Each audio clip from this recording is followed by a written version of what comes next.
नारद जी ने श्राप। अब यहाँ पर क्या कहा पार्वती जी ने कि कारण कवन श्राप मुनि दीन्हा। हे प्रभु, हे भगवान शंकर, यह बतावें कि मुनि ने किस कारण से श्राप दिया। और यह नहीं कहा कि हमारे गुरुदेव से क्या गलती हो गई थी, कहा का अपराध रमापति कीन्हा, भगवान से क्या गलती हो गई थी, क्योंकि हमारे गुरुदेव से तो कोई गलती हो नहीं सकती। यह प्रसंग मोहि कहु पुरारी, इस प्रसंग को आप विस्तार से सुनाएं। तभी शंकर जी बोले बिहसी महेश तब, ज्ञानी मूढ़ ना को,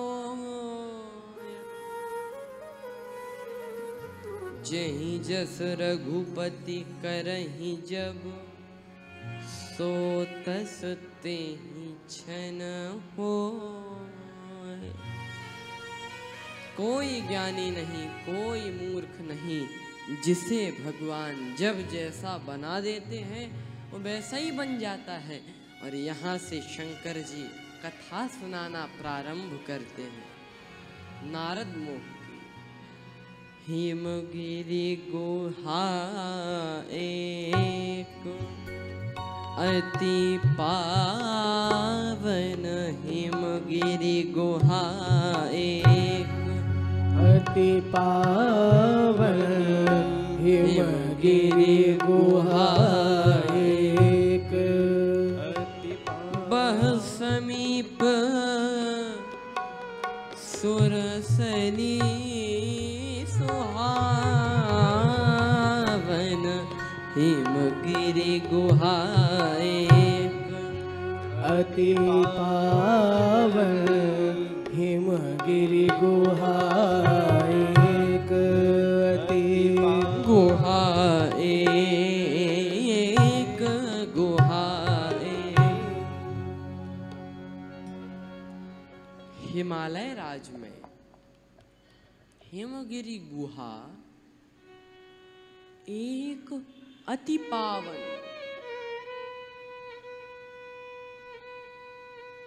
एक गुफा हिमालय क्षेत्र में अति पावन है।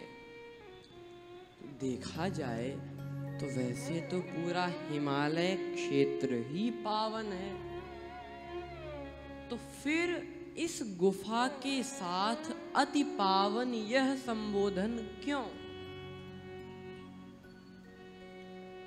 आगे वर्णन है, बह समीप सुरसरी सुहावन, बगल में गंगा जी बह रही हैं, इसीलिए यह गुफा पावन ही नहीं अति पावन।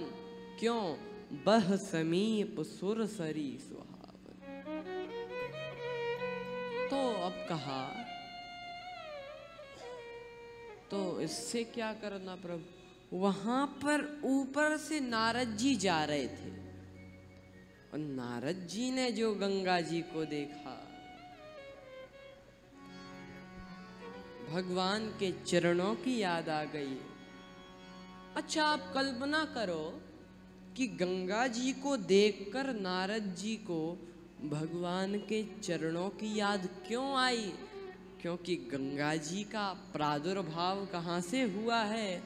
जिन चरणनाते निकसी सुरसरी, जिन चरणनाते निकसी सुरसरी, जिन चरणनाते निकसी सुरसरी, शंकर जटा समाई,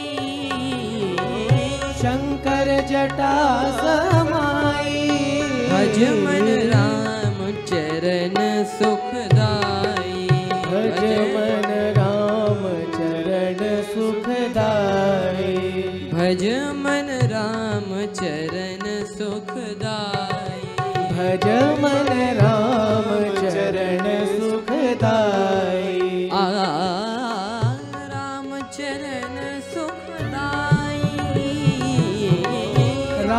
चरण सुखदाई, राम चरण सुखदाई, भज मन राम चरण सुखदाई, भज मन राम चरण सुखदाई, राम चरण सुखदाई, चरण सुखदाई। क्योंकि गंगा जी कहाँ से निकली है, प्रादुर्भाव कहाँ से हुआ है, भगवान के चरणों से। इसीलिए और ये कितनी बढ़िया बात है, ये भगवान की प्रकृति, क्या कहना। ये प्रकृति देखकर भगवान की याद आ ही जाएगी। क्यों? जब आप नगरों में, बड़ी बड़ी सिटियों में जाएंगे, बहुत मुंबई हैदराबाद जैसी सिटियों, ऊंची ऊंची बिल्डिंग्स दिखेंगी, तो बिल्डिंगों को देखकर मानव की याद आएगी। और जब पेड़ पौधों को, नदियों को, तालाबों को, पहाड़ों को देखेंगे, भगवान की याद आएगी। जब हम बाहरी चीजों को देखेंगे तो हमें संसारी की याद आएगी, और जब प्रकृति को देखेंगे तो हमें कंसारी की याद आएगी। ये भगवान की प्रकृति है ही इतनी सुंदर। एक संत कहते थे, खुदा की खुदाई समझ में न आई। तो एक व्यक्ति ने उनसे कहा, महाराज जी क्या आप कहते रहते हो खुदा की खुदाई, ये खुदा क्या है? वो महात्मा बोले, काम करना, कल सवेरे 5 बजे आना, बताएंगे। वो भी सचमुच आ गया। महात्मा एक ऊंचे पहाड़ पर ले गए, नीचे एक नदी बह रही थी। तो महात्मा ने नदी की तरफ इशारा करते हुए कहा, यही है खुदा की खुदाई। तो वो व्यक्ति हंसकर बोला कि भला ये भी कोई खुदा की खुदाई है? भला ये नदी भी कोई खुदा की खुदाई है? तो महात्मा बोले, तो क्या तेरे बाप ने खुदाई है? ये बनाई तो भगवान ने ही है। ये भगवान की लीला है ही इतनी अपरंपार। इस संसार की गतिविधियों पर नहीं अधिकार किसी का है।